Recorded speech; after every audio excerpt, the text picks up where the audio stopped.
Vivre en immersion totale dans un fort et parcourir le chemin de mémoire pour se rappeler notre tragique histoire du siècle passé, c'est ce que propose la Fédération du tourisme de la province de Liège dans le cadre des commémorations du centenaire de la guerre 14-18.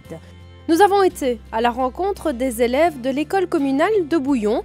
Avec leurs professeurs, ils sont venus effectuer ce chemin du souvenir dans notre province, un parcours initiatique qui leur a permis de découvrir Visé, la première ville martyre de la guerre 14-18, avant d'être accueillis au fort de Lantin.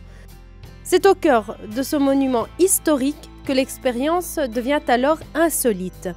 Ils ont investi le temps d'une nuit, ce fort, une immersion totale voulue par l'équipe pédagogique. L'école a voulu réfléchir à la façon de marquer cet événement-là. Et donc on trouvait que le meilleur moyen c'était de venir sur place, se rendre compte, de voir un peu les vestiges, les traces de cette première guerre mondiale. Dormir dans des chambrées de l'armée entièrement reconstituées et découvrir les secrets de cette forteresse liégeoise a été une expérience enrichissante pour ces élèves. Celui qui tirait les plus gros obus, 21 cm de diamètre.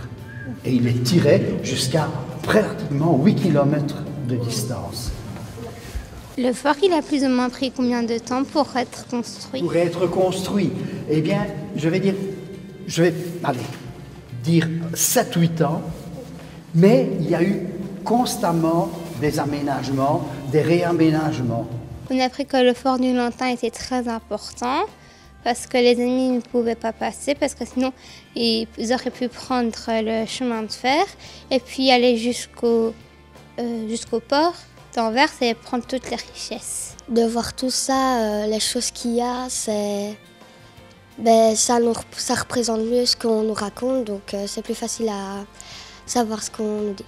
Qui veut demander? Oui. Ils ont été tous en même temps construits? Oui. Les 12 forts ici autour de Liège et les 9 autour de Namur. Ça faisait beaucoup d'hommes pour travailler. Je pense aussi que c'est important de montrer aux enfants comment c'était avant, et aussi un peu de les sortir de leur train-train quotidien, donc ce conformisme en fait. Donc ici on a pu prendre déjà, voir un petit peu les chambres, etc. Et pour certains, je pense que c'est un petit choc. Le devoir de mémoire, je trouve qu'il est très important vis-à-vis des enfants, surtout quand on voit encore ce qui se passe dans l'actualité. Après cette nuitée insolite, le groupe a pris la direction du fort de Longsaint, tombé le 15 août 1914 sous les obus allemands. Les traces sont encore visibles. Aujourd'hui, il est une émouvante nécropole militaire. Il est le seul fort à avoir conservé l'ensemble de son armement constitué en 1890. Ce circuit du souvenir proposé par la Fédération du tourisme de la province de Liège est ouvert à tous les groupes, même scolaires, une expérience unique pour apprendre et se rappeler notre histoire.